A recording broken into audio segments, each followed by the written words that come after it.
नमस्कार दोस्तों, मेरा नाम है अंशुमन नायक और आप सभी का बहुत बहुत स्वागत है इंडियन डिफेंस न्यूज के डिफेंस टॉक सीरीज में, जहां पर हम रोज नए नए डिफेंस अपडेट्स के बारे में बात करते हैं। तो चलिए देर ना करते हुए आज की वीडियो शुरू करते हैं।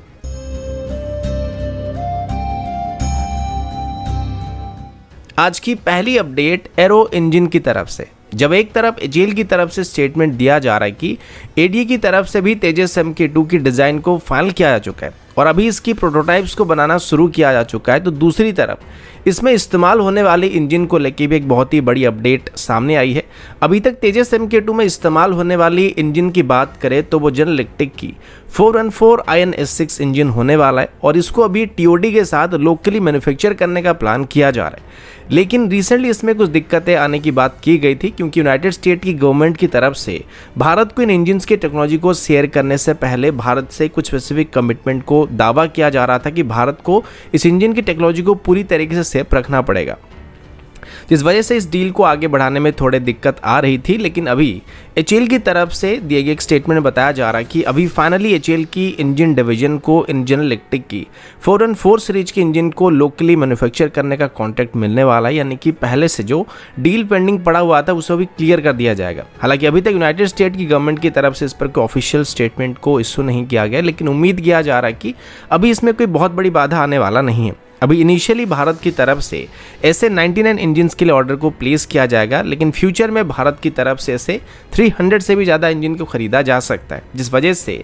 जनरल इलेक्ट्रिक की तरफ से पहली बार अपने इंजन की टेक्नोलॉजी को किसी दूसरे देश के साथ डायरेक्टली शेयर करने के लिए सहमति जताई गई है और साथ ही इनकी कोर सेक्शन और इसकी इंटेलेक्चुअल प्रॉपर्टी राइट्स को भी भारत के साथ शेयर किया जाएगा। अब यूनाइटेड स्टेट को अच्छे तरीके से बात पता है कि अभी भारत के पास कोई भी एरो इंजन मौजूद नहीं है और भारत को अपनी खुद की एरो इंजन को बनाने में भी काफ़ी वक्त लगने वाला है। लेकिन इसी बीच भारत तेजस MK2, एमका और twin engine deck based fighter जैसे एयरक्राफ्ट को डेवलप कर रहा है, जिसको आगे चल के डेवलप किया जाएगा और इन सभी एयरक्राफ्ट में आगे चल के 110 किलोटन क्लास की इंजन की जरूरत पड़ने वाली है। तो भारत आगे चल के इनिशियली इन सभी में जनरल इलेक्ट्रिक का इंजन का इस्तेमाल करेगा और अगर इनिशियल ऑर्डर जनरल इलेक्ट्रिक को मिलता है तो फॉलो ऑन ऑर्डर भी मिलने की चांसेस बने रहेंगे और जनरल इलेक्ट्रिक की G414 INS6 इंजन की एनहांस्ड वेरिएंट को भी फ्यूचर में खरीदा जा सकता है,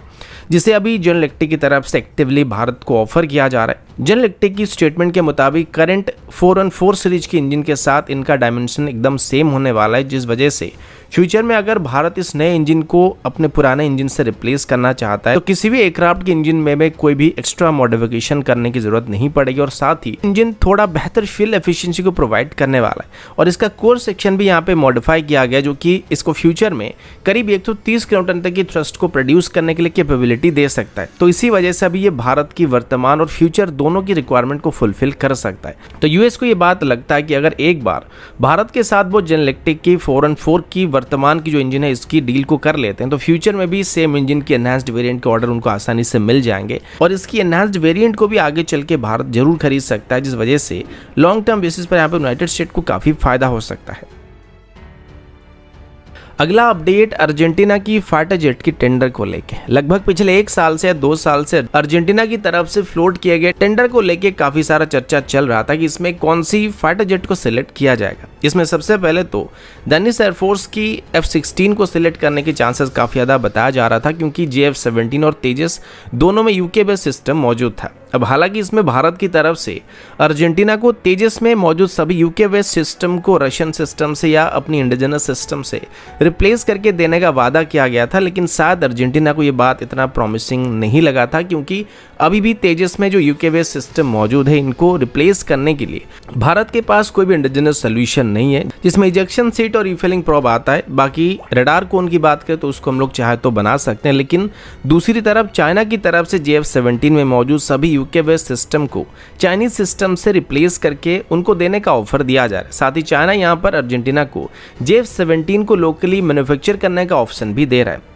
अब हालांकि इस टेंडर में बस 12 जेट को अर्जेंटीना खरीदने वाला है, जिसमें लोकल प्रोडक्शन करना उनके लिए थोड़ा महंगा पड़ सकता है, लेकिन ये ऑप्शन अर्जेंटीना को भी थोड़ा बेहतर लग रहा है। अब यहाँ पर तेजस की बात करें तो अगर एचएएल की तरफ से JF-17 को हराना है तो चाइना की ऑफर को काउंटर करने लायक ऑफर अर्जेंटीना को देना पड़ेगा और साथ ही सिर्फ प्रेजेंटेशन में ही नहीं बल्कि अर्जेंटीना को प्रैक्टिकली तेजस में यूके बेस्ड सिस्टम की इंडियन अल्टरनेटिव्स को इंटीग्रेट करके उनको दिखाना पड़ेगा, वरना इस बार भी तेजस की एक्सपोर्ट ऑर्डर मिलने में हमें नाकामी का सामना करना पड़ सकता है। अब यहाँ पर तेजस की सिलेक्ट ना होने के साथ साथ JF-17 की सिलेक्ट होने के चांसेस इस वजह से बढ़ने वाले हैं, क्योंकि जिन F-16 को अभी अर्जेंटीना को ऑफर करने की बात की गई थी, यानी कि जो थोड़ा बहुत कंपटीशन दे रहा था, उनको अभी विड्रॉ किया जाने वाला, जैसा सुनने को मिल रहा है कि अभी उन सेकेंड हैंड F-16 को यूक्रेन को ट्रांसफर कर दिया जाएगा, जिस वजह से अर्जेंटीना के पास अभी सिर्फ JF-17 और तेजस में से किसी एक को सिलेक्ट करने की नौबत आने वाली है। और इस रेस में हो सकता है JF-17 तेजस को पीछे छोड़ के आगे बढ़ सकता है।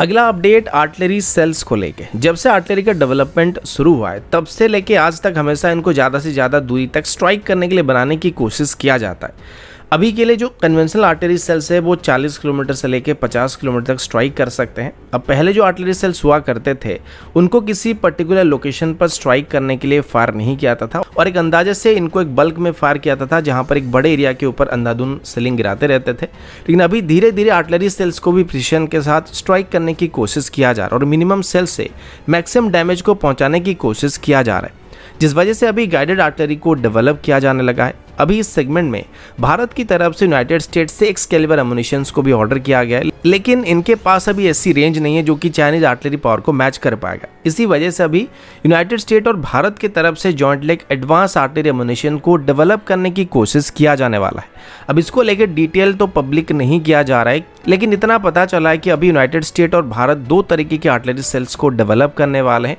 जिसमें एक cannon launch precision strike munition होने वाला और दूसरा एक गाइडेड आर्टिलरी सेल होने वाला है, जिसे अभी extended range hyper velocity projectile कहा जा रहा है। और ये सेल करीब 100 किलोमीटर या उससे भी ज़्यादा दूरी तक स्ट्राइक करने की क्षमता देने वाला है। अब इसे डेवलप करने के पीछे भारत का जो एम है वो चाइना की आर्टिलरी पावर को सप्रेस करना है, लेकिन यूनाइटेड स्टेट की तरफ से एमुनिशन को इस वजह से डेवलप करने की कोशिश किया जा रहा है ताकि जीपीएस जैमिंग वाले लोकेशन पर भी स्ट्राइक को किया सके। रिसेंटली यूक्रेन में रशिया की तरफ से जीपीएस जैमर का इस्तेमाल करके यूनाइटेड स्टेट की सभी गाइडेड वेपन्स को बेकार कर दिया गया था और उनको अपने टारगेट को मिस करने पर मजबूर कर दिया था। तो इस वजह से एमुनिशन में जीपीएस जैमिंग को ओवरकम करने की सिस्टम को ऐड करने की बात की गई है, यानी कि अगर दुश्मन जीपीएस जैमर का इस्तेमाल करता है तब भी हम टारगेट को सही तरीके से हिट कर पाएंगे और इनको आगे चल के लॉन्ग रेंज मिसाइल्स और मल्टीपल लॉन्च रॉकेट सिस्टम के मुकाबले कॉस्ट इफेक्टिव सोल्यूशन के तौर पर इस्तेमाल कर सकते हैं। तो दोस्तों